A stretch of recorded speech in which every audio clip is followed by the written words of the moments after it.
वो जिन्हें गालियां देते थे पानी पी पी कर, उन्हीं को आज सीने से लगाए बैठे हैं। और न सिर्फ सीने से लगाए बैठे हैं, बल्कि पश्चिम बंगाल में अपना पहला मुख्यमंत्री भी बना दिया है। जी हाँ, मैं बात कर रहा हूँ शुवेंदु अधिकारी की, जिन्हें अमृतकाल की भाजपा ने पश्चिम बंगाल का मुख्यमंत्री बनाया है। वैसे तो पहले दिन से ही शुवेंदु अधिकारी का नाम चल रहा था, लेकिन जैसे ही उनका नाम फाइनल होने की बात सामने आई, प्रधानमंत्री मोदी का ये वाला वीडियो खूब वायरल हो गया, जिसमें ये पानी पी पी के शुवेंदु अधिकारी को परमानेंट भ्रष्टाचारी की तरह दिखाने की कोशिश कर रहे हैं। उस स्टिंग वीडियो की चर्चा कर रहे हैं जिसमें कथित रूप से शुवेंदु अधिकारी कार्यालय के टेबल पर बैठ के नकद लेते हुए दिखाए गए थे। और ध्यान रखिएगा, ये वीडियो कथित रूप से 2014 में रिकॉर्ड हुआ और 2016 के विधानसभा चुनाव से ठीक पहले खूब इसको चलाया गया। गोदी मीडिया ने दिन रात दिखाकर पश्चिम बंगाल में टीएमसी को भ्रष्टाचारी बताने का प्रयास किया, खूब बदनाम किया। तो एक वक्त में गोदी मीडिया के लिए जो शुवेंदु अधिकारी बहुत बड़े भ्रष्टाचारी थे, आज वही सत्यवादी हो चुके हैं। आज उनके राजनीतिक कौशल की चर्चा हो रही है। वैसे क्या आपको पता है कि शुवेंदु अधिकारी के खिलाफ 1 नहीं, 2 नहीं, 4 नहीं, 10 नहीं, बल्कि 29 मुकदमे हैं। जी हाँ, सुनकर चौंकिए मत, 29 मुकदमे। पूरा रिकॉर्ड आपके सामने रखूंगा, कायदे से निहार लीजिएगा। देखिएगा कि आपराधिक धमकी से लेकर विवादित बयान देने तक, यौन उत्पीड़न से लेकर चोरी, शांति भंग, लोक सेवक के रूप में गलत कार्य और हत्या के प्रयास संबंधी मामले भी इनके खिलाफ दर्ज हैं। शुवेंदु अधिकारी के राजनीतिक सफर पर भी चर्चा करेंगे थोड़ी सी, और ये भी देखेंगे कि अमृतकाल में भाजपा का कैरेक्टर कैसा है। एक बार फिर से भाजपा के मूल कैडर को, जो जिंदगी भर बेचारे दरी बिछाते रह गए, उनको बड़ा झटका लगा है और सिद्ध हो गया है कि आगे भी उनको दरिये बिछाते रहना है। मुख्यमंत्री की कुर्सी तो कोई कांग्रेसी लेके चला जाएगा, इसीलिए कांग्रेस वालों को खुश होने की भी जरूरत है। अब चाहे तो कांग्रेस वाले भी यहाँ खुश हो सकते हैं। उन्हीं के पैदा किए हुए नेता भाजपा के सिंबल पर कम से कम 4 राज्यों में मुख्यमंत्री बने बैठे हैं। यानी पार्टी कोई भी हो, मुख्यमंत्री कांग्रेस के लोग ही बनाए जा रहे हैं। कहां तो नारा लेकर आए थे विश्वगुरु कि कांग्रेस मुक्त भारत बनाना है, लेकिन कांग्रेस युक्त भाजपा बनाते जा रहे हैं। तो भाजपा ने किन किन राज्यों में कांग्रेस के नेताओं को अपना मुख्यमंत्री बनाया, वो भी देखेंगे। और गुजराती जोड़ी की वॉशिंग मशीन पर भी एकदम तगड़ी वाली चर्चा करेंगे। उधर पश्चिम बंगाल से कुछ और भी खबरें हैं, उन पर भी चर्चा करेंगे। वीडियो बहुत जबरदस्त होने वाली है, इसलिए आखिर तक देखिएगा। पहली बार है तो चैनल को सब्सक्राइब करके घंटी बजा दीजिए टन से। हर वीडियो को लाइक और शेयर करना आपकी जिम्मेदारी है। इसके अलावा आप जानते हैं कि हम किसी धन्ना सेठ या राजनीतिक दल के दम पर चलते नहीं, तभी खुलकर आपके मुद्दों पर बात हो पाती है। हमारा काम पसंद आता हो तो इस QR कोड या फिर मोबाइल नंबर का प्रयोग करते हुए जो भी हो सके आर्थिक सहयोग भेजने का प्रयास जरूर करें। बहुत बहुत धन्यवाद।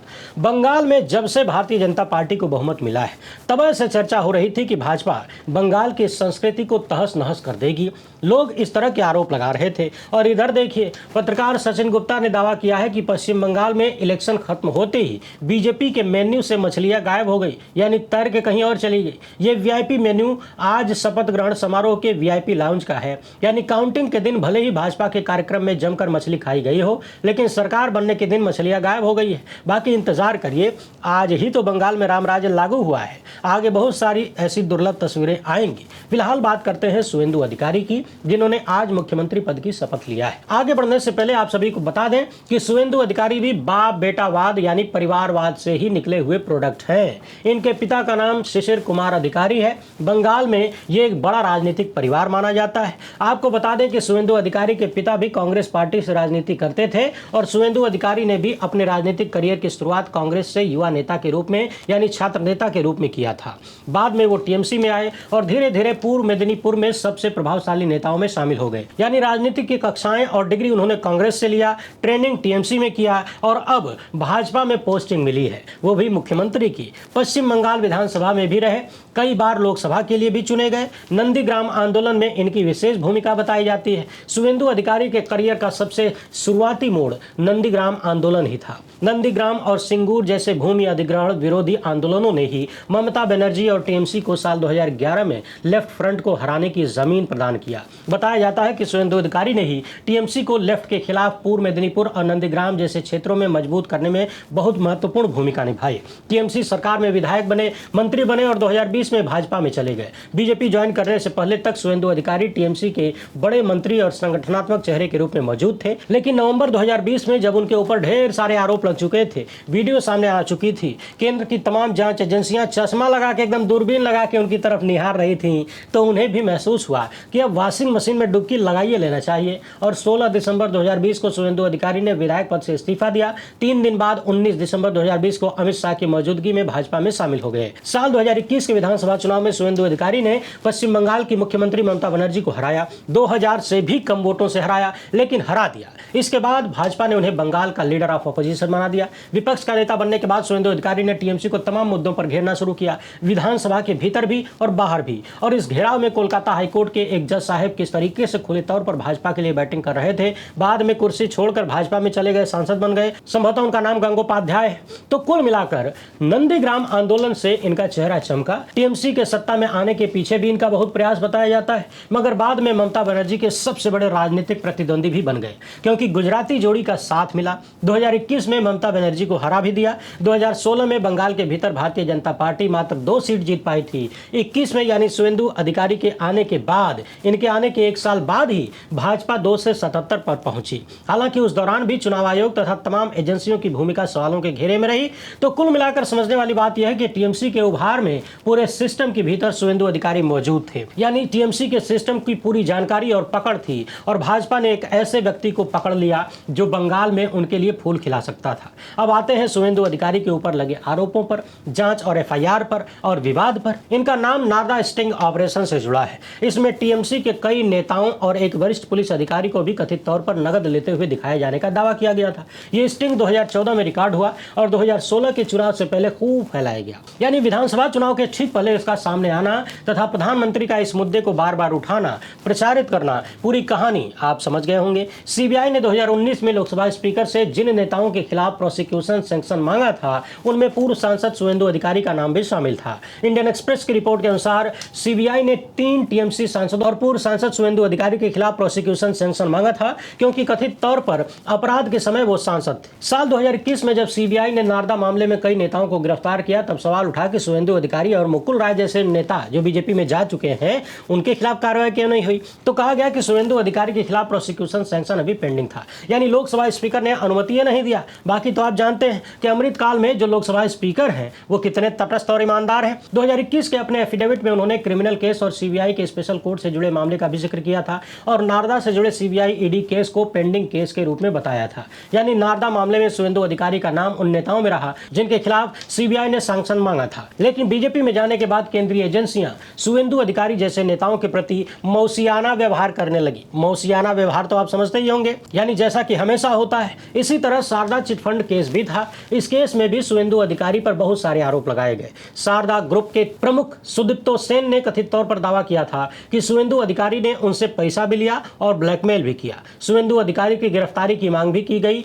लोगों ने कहा कि बीजेपी में इसलिए गए हैं ताकि बच जाएं। अगला मामला है कांथी नगर पालिका से राहत सामग्री चोरी करने का आरोप। साल 2021 में शुवेंदु अधिकारी और उनके भाई सौमेंदु अधिकारी के खिलाफ कांथी नगर पालिका कार्यालय से राहत सामग्री चोरी करने का आरोप लगा था, यानी एफआईआर दर्ज हुआ। कहा गया कि 29 मई 2021 को सरकारी राहत सामग्री जिसकी कीमत लाखों में थी, वो सारा सामान नगर पालिका के गोदाम से ताला तोड़कर इन लोगों ने निकाल लिया। यह भी कहा गया कि इनकी सुरक्षा में जो केंद्रीय बल लगाए गए थे उनका भी दुरुपयोग किया गया, यानी कथित रूप से इन्होंने सरकारी पैसे की जन राहत की सामग्री को चोरी किया, ऐसे आरोप लगे। एक मामला शुवेंदु अधिकारी के सुरक्षा कर्मी की 2018 में कथित आत्महत्या, ये भी विवादों में रहा। ये सुरक्षा कर्मी शुवेंदु अधिकारी की सिक्योरिटी टीम में थे। इन्होंने कथित रूप से आत्महत्या कर लिया। उनकी पत्नी ने शिकायत किया, मामला सीआईडी को सौंपा गया। इसके अलावा आप अपने स्क्रीन पर देख सकते हैं 2026 के चुनावी हलफनामे में शुवेंदु अधिकारी ने अपने खिलाफ 29 क्रिमिनल केसेस घोषित किया है। जी हाँ, 1 2 4 नहीं, 29। आप भी देख लीजिए। इन 29 मामलों में कहीं धर्म के आधार पर वैमनस्य फैलाने का आरोप और इस तरह से जुड़े हुए 8 आरोप लगे हैं। क्रिमिनल इंटिमिडेशन के 8 आरोप है, पब्लिक मिसचीफ वाले 5 आरोप हैं, चोरी के 4 आरोप हैं, धार्मिक भावनाएं आहत करने के 3 आरोप हैं, अटेम्प्ट टू मर्डर का 1 आरोप है, क्रिमिनल ब्रीच ऑफ ट्रस्ट का 1 आरोप है और मानहानि से जुड़े हुए कई मुकदमे शामिल हैं। हालांकि किसी भी केस में दोष सिद्धि नहीं हुई है। समझने वाली बात यह है कि 2021 के एफिडेविट में इन्होंने एक क्रिमिनल केस का जिक्र किया था, लेकिन 2026 के एफिडेविट में पेंडिंग क्रिमिनल केसेस की संख्या 29 बताई गई गई है। 2021 के बाद पश्चिम बंगाल पुलिस ने शुवेंदु अधिकारी के खिलाफ कई एफआईआर दर्ज किया, यानी जब ये बीजेपी में चले गए थे तब शुवेंदु अधिकारी ने इसे राजनीतिक प्रतिशोध कहा। कोलकाता हाईकोर्ट ने पहले इन्हें कोएर्सिव एक्शन से सुरक्षा दी, बाद में हटा भी लिया गया। कई एफआईआर खारिज की गई और कुछ मामलों में जांच की अनुमति दी गई। इतना ही नहीं, 2024 में लोकसभा चुनाव से ठीक पहले संदेश खाली का जो मामला सामने आया था वो तो आपको याद ही होगा। एक कथित स्टिंग वीडियो सामने आया जिसमें एक स्थानीय बीजेपी नेता गंगाधर कायल ने कथित रूप से कहा कि संदेश खाली में दुष्कर्म के आरोप बीजेपी नेताओं और खासकर शुवेंदु अधिकारी के निर्देश पर गढ़े गए, यानी वो सब कुछ झूठ था। टीएमसी ने इसी आधार पर चुनाव आयोग से शिकायत भी किया। हालांकि बाद में बीजेपी और कथित भाजपा नेता ने इस वीडियो को फर्जी बताया था, मगर जिस तरीके से संदेश खाली के मामले को गायब किया गया वो भी बहुत कुछ अपने आप में बताता है। तो कुल मिलाकर समझने वाली बात यह है कि शुवेंदु अधिकारी बंगाल की राजनीति के इस वक्त के सबसे ताकतवर और सबसे विवादित नेताओं में से एक हैं। शुवेंदु भी उसी नंदीग्राम आंदोलन से उभरे जिसने ममता बनर्जी को सत्ता तक पहुंचाया। टीएमसी के सांसद, विधायक और मंत्री रहे। जब 2020 से पहले तमाम मामलों में दिल्ली के रडार पर आने लगे तो टीएमसी छोड़कर भाजपा में चले गए। मगर समझने वाली बात यह है कि शुवेंदु अधिकारी को मुख्यमंत्री बनाकर भाजपा ने क्या क्या साबित किया है। सबसे पहली बात तो यह है कि एक और परिवारवाद की उपज को, यानी बाप बेटावाद की उपज को बीजेपी ने स्थापित कर दिया है। कल ही हमने इस वीडियो में विस्तार से बताया था, दिखाया था कि कैसे बिहार में 29% मंत्रिमंडल बाप बेटावाद से निकला है और अगले दिन बंगाल में भी वही हो गया। दूसरी बात यह समझने वाली है कि भाजपा में हजारों ऐसे वरिष्ठ नेता हैं जो दशकों या फिर जिंदगी भर से बीजेपी के लिए काम करते रहे, दरी बिछाते रहे, कुर्सी लगाते रहे, टेंट लगाते रहे। वो पिछलग्गू बनकर ही रह गए, जयकारा ही लगाते रह गए और तमाम कांग्रेसी प्रोडक्ट्स को उठाकर भाजपा ने मुख्यमंत्री बना दिया। शुवेंदु अधिकारी कांग्रेस से पढ़ लिख के पास हुए, टीएमसी में ट्रेनिंग लेकर भाजपा में पोस्टिंग लेके आ गए, मगर उसी बंगाल में न जाने कितने भाजपाई वरिष्ठ और बुजुर्ग नेता होंगे जिन्होंने क्या क्या नहीं किया होगा पार्टी के लिए। और तीसरी बात यह है कि शुवेंदु अधिकारी भी विपक्षी पार्टियों के वही प्रोडक्ट हैं जिन पर भ्रष्टाचार के बड़े बड़े आरोप लगे। खुद प्रधानमंत्री नरेंद्र मोदी ने ही पानी पी पी कर आरोप लगाए और अब उन्हीं मुख्यमंत्री बना दिया गया है। यानी गुजराती जोड़ी की भाजपा को न तो परिवारवाद से दिक्कत है, न ही विपक्ष के नेताओं खासकर कांग्रेस के नेताओं से दिक्कत है, न ही भ्रष्टाचार से दिक्कत है। ये बातें एक बार फिर से साबित हो गई हैं। याद करिए असम के मुख्यमंत्री हिमंता बिस्वा शर्मा को, वो भी कांग्रेस के प्रोडक्ट्स हैं। हिमंता 2015 में कांग्रेस छोड़कर भाजपा में आते हैं, 6 साल बाद 2021 में असम के मुख्यमंत्री बना दिए जाते हैं। शुवेंदु अधिकारी 2020 में टीएमसी छोड़ भाजपा में जाते हैं, 2026 में यानी 6 साल बाद इन्हें भी मुख्यमंत्री बना दिया जाता है। इसी तरह मानिक साहा 2016 में कांग्रेस छोड़कर भाजपा में आते हैं, 2022 में इन्हें भी यानी 6 साल बाद इन्हें भी मुख्यमंत्री बना दिया जाता है त्रिपुरा का। इसके अलावा सम्राट चौधरी 2017 में जेडीयू छोड़कर बीजेपी में आते हैं, ये भी कांग्रेसी प्रोडक्ट हैं। इन्हें भी 2026 में बिहार का मुख्यमंत्री बना दिया जाता है। यानी 3 विपक्षी नेताओं को भाजपा ज्वाइन करने के लगभग 6 साल बाद मुख्यमंत्री पद मिला और सम्राट चौधरी को लगभग 9 साल बाद। तो 4 नाम सीधे सीधे आपके सामने हैं जिन्हें कांग्रेस और अन्य विपक्षी पार्टियों से लाकर भाजपा में मुख्यमंत्री बनाया गया। और ध्यान रखिएगा, इन सभी का मूल कांग्रेस ही है, कोई और पार्टी नहीं। तो ये है भाजपा का भ्रष्टाचार वाला न्यू नॉर्मल। आप असम के मुख्यमंत्री हिमंता बिस्वा शर्मा को ही याद करिए, इन पर भ्रष्टाचार के कौन कौन से आरोप नहीं लगे। जब ये कांग्रेस में थे तो 2014 में शारदा चिटफंड घोटाला मामला तूल पकड़ रहा था। सीबीआई ने 8 घंटे बैठा के पूछताछ किया, 20 लाख रुपया हर महीने घूस वसूलने का आरोप लगा। 3500 करोड़ के घोटाले की बात हो रही थी। साल 2015 की जुलाई अगस्त महीने में भाजपा ने बाकायदा बुकलेट जारी किया और इसे नाम दिया गया saga of scams in Congress ruled states. इसमें हेमंता को गुवाहाटी जलापूर्ति मामले में की सस्पेक्ट बताया गया और जिस महीने भाजपा ने बुकलेट जारी किया उसके कुछ ही दिन बाद हेमंता बिस्वा शर्मा कांग्रेस छोड़कर भाजपा में चले गए। यानी वॉशिंग मशीन में कूद गए। गुजराती जोड़ी ने बटन ऑन किया, ऐसे ऐसे गोल गोल घुमाया और फिर सारे दाग साफ हो गए। 2021 आते आते इतने साफ हो गए दाग कि भाजपा ने उन्हें अपना मुख्यमंत्री बना दिया। गुजराती जोड़ी को लगा कि अरे इतना ईमानदार आदमी है, मुख्यमंत्री से कम तो काम नहीं चलना चाहिए। इसी तरह आप महाराष्ट्र के नेता स्वर्गीय अजीत पवार को याद करिए, इन पर भी घोटाले के बहुत सारे आरोप लगे। भाजपा नेता फडणवीस कहा करते थे कि अजीत दादा जेल में चक्की पिसिंग पिसिंग पिसिंग पिसिंग। खुद प्रधानमंत्री ने अजीत पवार पर 70,000 करोड़ के घोटाले का आरोप लगाया था और इन सब के बाद अजीत पवार भाजपा के साथ दोस्ती कर लेते हैं और नरेंद्र मोदी उन्हें उप मुख्यमंत्री बनवा देते हैं। तो कुल मिलाकर अब सवाल वही है कि जो शुवेंदु अधिकारी भयंकर भ्रष्टाचारी हुआ करते थे, खुद प्रधानमंत्री जिन पर कितने गंभीर आरोप लगाते थे, मजा लेते थे, चुटकी लेते थे, अब वही शुवेंदु अधिकारी मुख्यमंत्री बन गए।